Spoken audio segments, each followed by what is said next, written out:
All right, well, welcome to our Business Analytics office hours today, everyone. Today is October 9th, and we have a special new mentor guest today. So, Justin, would you like to introduce yourself to everyone who's watching? Definitely. Hi, everybody. My name is Justin. Currently live in San Francisco, California. So anybody who's on the line, I guess, hi.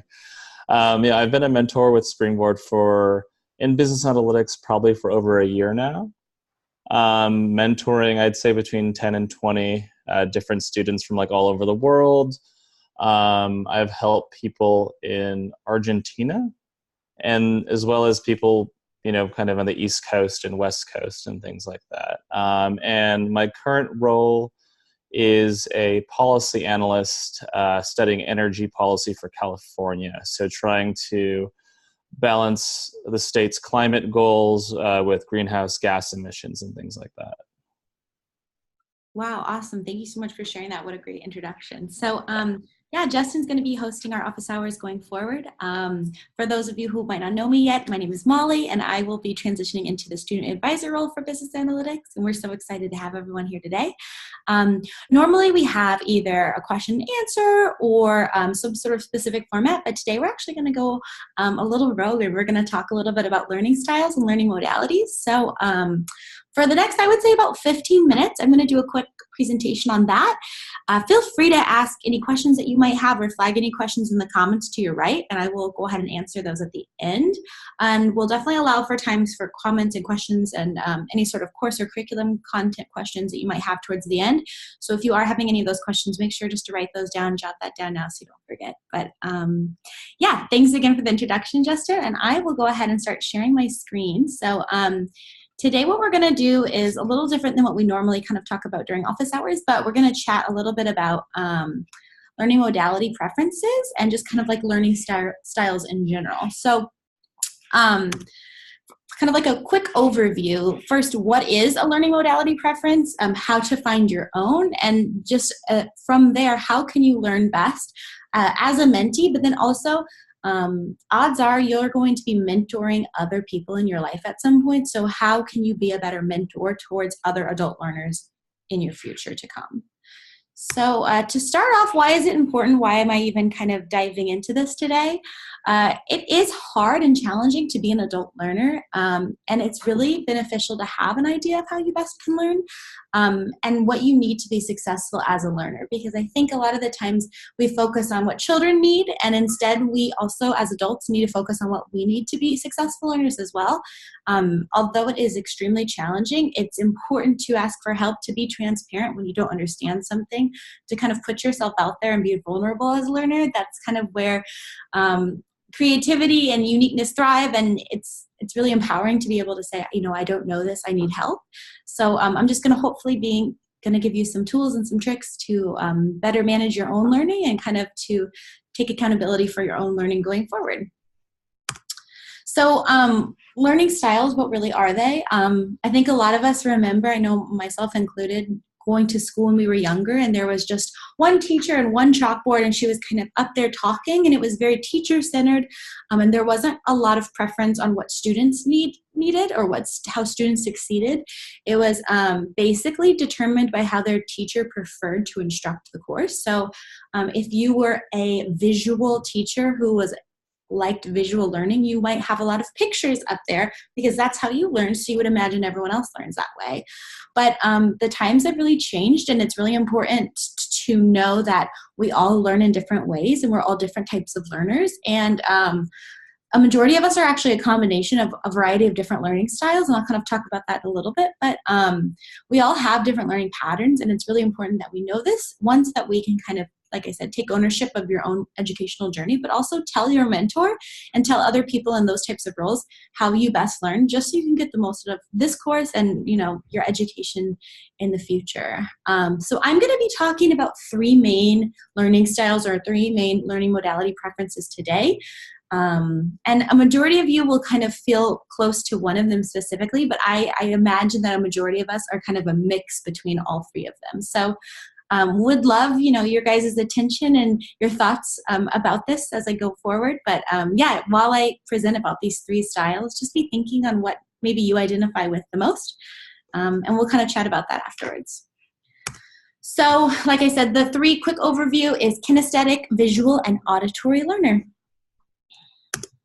So kinesthetic, how to know if you're a kinesthetic learner. You don't like to sit still. You can get fidgety sometimes. You might like drawing or taking notes while learning new things. You might like to color. You like to disassemble things and putting them back together on your own. You kind of have that tactile need of doing things to understand how it works. And kind of a motto is just like, let me try, let me do it. I feel like a lot of kinesthetic learners that I know really like to be volunteers in things and having them physically interpret what's happening before they can completely understand it. So for you to tell your mentor, if you are a kinesthetic learner, you can say, I really like to practice what I'm doing before I learn it or while I'm learning it.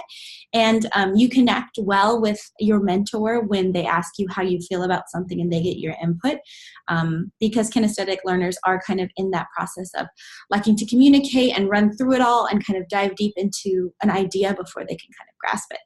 So kind of the first main overview is the kinesthetic learner. So kind of take a second and think if you might be a kinesthetic learner, or maybe a part of you is. And if you are not, think about someone in your life who might be. I would say I'm definitely a dominant kinesthetic learner. Yeah. Yeah. What are your experiences with that, Justin? I just need to, in order for anything to stick, I think I have to do it myself. Yeah. And that includes like analysis. So, kind of running through all the case studies, I need to kind of do it step by step. Somebody can't just tell me, do this and do that, like through a video. Like I just won't stick. It might stick for like a couple of days, but, definitely kinesthetic, being able to see, how formulas are made and then building them myself. Definitely. Yeah, that's so important to know. And I think in the future, it would be really cool if we started to pair mentors and mentees who might be the same type of learners, just so that you can better help those who you are similar to sometimes. So I think that would be a really interesting kind of case study to look at down the road, just to see if you know of any of your past mentees who might have also been kinesthetic learners, if that kind of helped you interact with them. Would you say that that was your experience at all? Yeah, definitely. I have, if, we've been on a case study for a couple of weeks, there is a kind of point where I'm like, okay, I'll help you, kind of guide you to the answer. And a lot of people actually don't like that, who are kinesthetic learners. They kind of say, give me kind of the kind of roadmap, but I need to like walk that roadmap in order to like understand it. Whereas like certain learners, like I literally talk to them and they just get it right off the bat. Definitely. Yeah, that's a great, wonderful example of that. Thanks so much, Justin. And yeah, feel free to interject at any time if you might have a cool comment or question. Also students as well. Yeah, definitely. Great. Yeah. So kinesthetic. Our second main type of learner is a visual learner. So this is someone who might naturally have an inclination towards looking at or reading books, maybe at a really young age. They learn best by demonstration. So this is more of like that typical learning format. So this is someone who enjoys having a teacher in front of the room, explaining something, demonstrating something, and they can really take all that sensory in. They might be a detail-oriented person. They like pictures, graphs, visuals, illustrations. This is a kind of a generalization, but sometimes visual learners can be a little more quiet. They use words sparingly. They like to think things through before they kind of act or think about something. And they sometimes can have a difficulty in learning and speaking other languages as well. So yeah, just something to take in.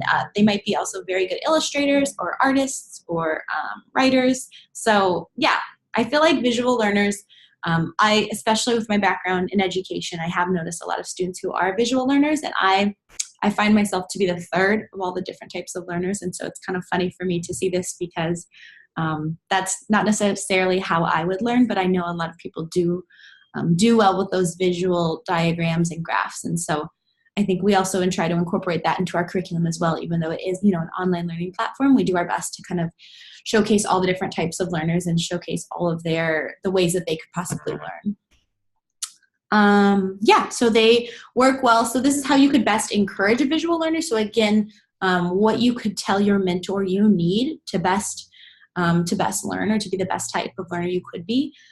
You do well if someone asks you, do you see how this works? Or checking in on them a lot and asking if they're following along. So maybe that scaffolding type of mentor, someone who's consistently checking in and saying, do you get this? Do you understand this? Kind of having like someone in the back at all times. And yeah, showing the concept in different ways. I think visual learners can see things in a lot of different ways. So if you say, you know what, you might not understand it this way, let's try it a different way. So just someone who's a little more open-minded like that as well. So yeah, again, just taking a quick second to think if you are, or a piece of you is a visual learner, / if you know of anyone who might be as well in your life.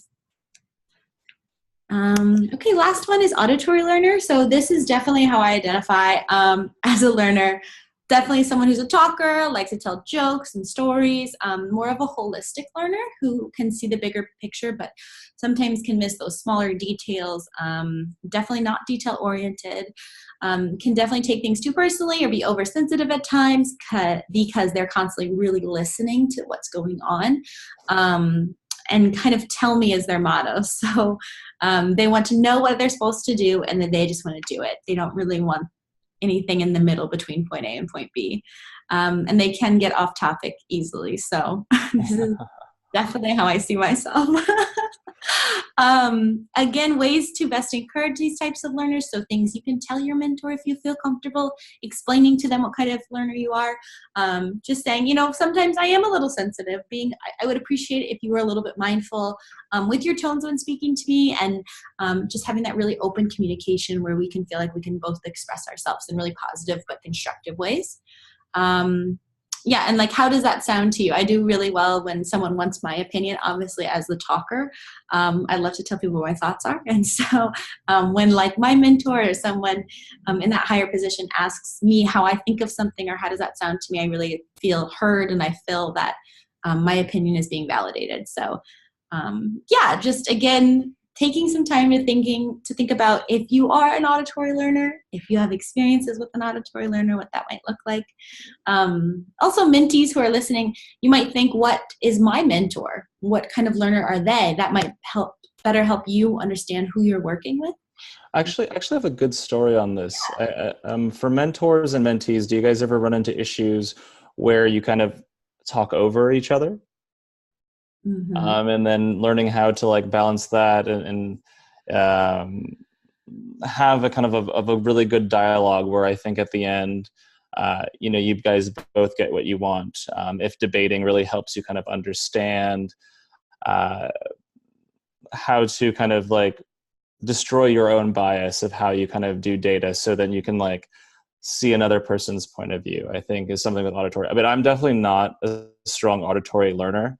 Molly, I would say like I'm probably more visual and kinesthetic. Like I need to be quiet and fiddle around with things. But it's cool to see that you are. Yeah, that's really interesting. That'll be nice probably for this chat too, that we'll balance each other out hopefully. Yeah. That's a good point though about, I wonder if someone, like you said, they're talking over each other. I wonder if that means that they're the same type of learner or that they are very different. That would be really interesting to hear more about. Yeah, definitely. Students, please share. Yeah. We would love if anyone unmuted themselves or joined us on video or added to the chat box. Also, there'll be time for that at the end as well. So if you have kind of an interesting story that you would like to share, we'd love to hear from you guys. Okay, cool. Well, I just have a couple slides left. So just really quick, an overall view of why it's important to know your learning style.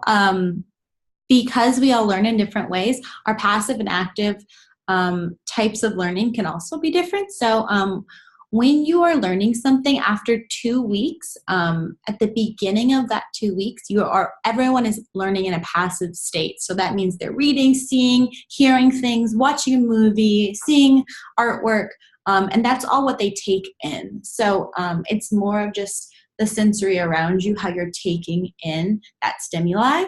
And once it becomes active learning, that's when you're actually using your type of learning style to regurgitate and to understand that content. So rather that be, if you feel comfortable participating in a discussion, giving a talk, that's like my type of learner, or maybe doing a dramatic presentation or kind of showing it through, that might be more of the kinesthetic learners. So yeah, it's a really cool kind of visual of the cone of learning is what we call it. Because yeah, we all are passive and active learners at different stages in our educational journey. So it's kind of cool to think, one, how do you take in that stimuli? How do you take in new information? Do you take it in by seeing, hearing, watching? And then how do you regurgitate, and how do you show someone that you understand it in that active way? And yeah, I think just going with that, another kind of overview of what we wanted to give you to have out of this presentation is if you are not getting that from your mentor, or if your mentor does give you feedback or communicates with you in a way that might not be your learning style, it is just important to know how to take criticism and how to give and receive criticism and praise. So something that was kind of cool is Carol Dweck has a really famous study on growth mindset and how impactful words can be on our own learning mindsets. So it's kind of the difference between the person and the process. So a fixed and growth mindset. So if you're hearing all of your life someone saying, you're so smart, you are so smart, you're such a good dancer, you're so good at baseball, it's you, and it's all directed at the person versus the process. So a process compliment or praise would be, I love how hard you worked on that specific case study.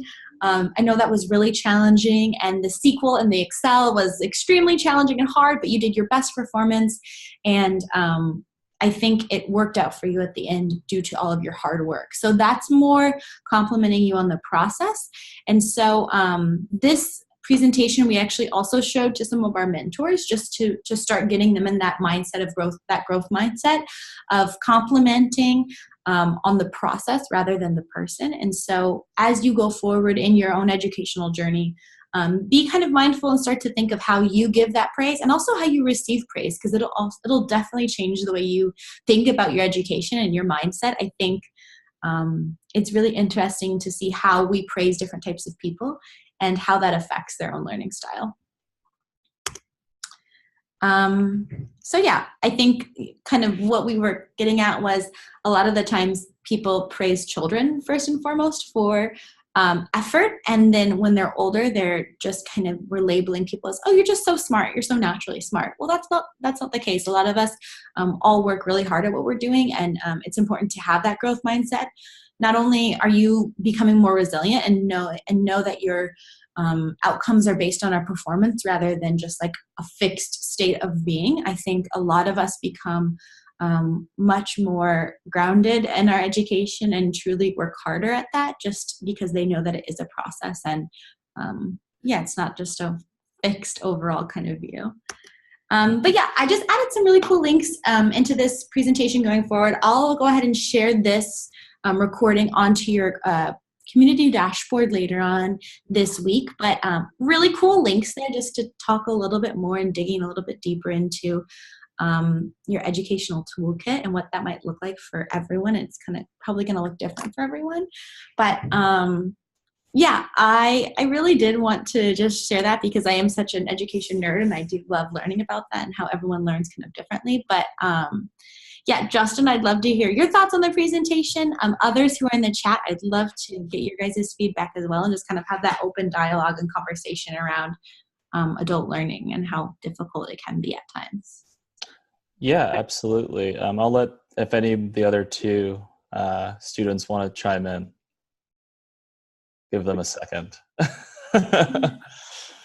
I feel that if I don't chime in, it's going to be like I didn't participate, but I used to teach too. I was actually in charge of the training team at a big call center, so I had training adults all the time, and definitely praising and focusing on all the different types of learning keeps everyone on their toes. I mean, as adults, we have like a really short time span of attention. Mm-hmm. They say that kids have 15 minutes, adults have 5. And I think as generations grow, we just grow to be more and more hyperactive in sense that we need to have a constant reminder of what we're doing to keep us on track. So just changing the learning concepts and how you're teaching your students, it helps them to keep on track too. Yeah, thanks for sharing, Nicole. Yeah. Destin? Oh yeah, so for me, so I actually read a pretty interesting article before that. Learning any type of new material really hurts your brain.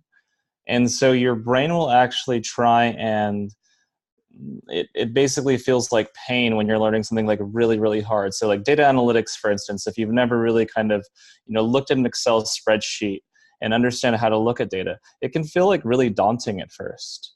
But what I really kind of learned is that, adopting a growth mindset, that, you're not born with this. Everything is kind of developed over time. And I think giving yourself the patience as well as the commitment to be really active in your learning, has helped me tremendously. And it gets easier, I think, as you are in roles that require you to learn a lot. To your point, Nicole, keeping people on their toes, also I think gives them a sense of ownership of the process too. I think that a lot of times, even for this current economy, we can't just, stay fixed like cogs on the wheel. We have to be creative. And so that requires us to learn and be active and participate in our own learning process and be really honest with ourselves when, we didn't give it our all. We gave, 40%. And then you're right. It's bound to happen because our attention spans are so short, but having that kind of commitment to and really kind of enjoying it after you get over that hump of, not understanding, I think is really important. Yeah, that's a great point. And I think it is, extremely challenging to admit, not necessarily failure, but to kind of say, I might not understand this. This doesn't come naturally to me. Or like you said, if you've never seen an Excel sheet before, business analytics could be really challenging for a lot of people. And I think it's okay to be vulnerable and it's okay to say, I don't understand this because and I'm speaking for what I imagine you would feel, but as a mentor, I imagine you would much rather have someone be super transparent with you and explain where they're at and where you need to meet them rather than just kind of hiding away and never explaining their needs. Absolutely. I mean, I've had so many times where I've been in meetings and I have to ask stupid questions, but it's kind of that open dialogue that I think you should have with your mentor, because you're essentially in this contrived business analytics environment where it's going to give you that opportunity when you're actually in a real business analytics environment where that is very necessary, that you do interact, that it makes you kind of comfortable to do so, because you're not going to know all the answers. Exactly. Yeah. Thanks for that. Yeah, I really appreciate that. Now, I know we have some other students kind of watching right now. I do want to give time to ask any questions that you might have about the content or curriculum while we have Justin here. Because I sadly am not a business analyst. Yeah, I do want to give that free space. Otherwise, we're free to keep chatting about this as well, but we did want to give that time if either of you guys had any questions.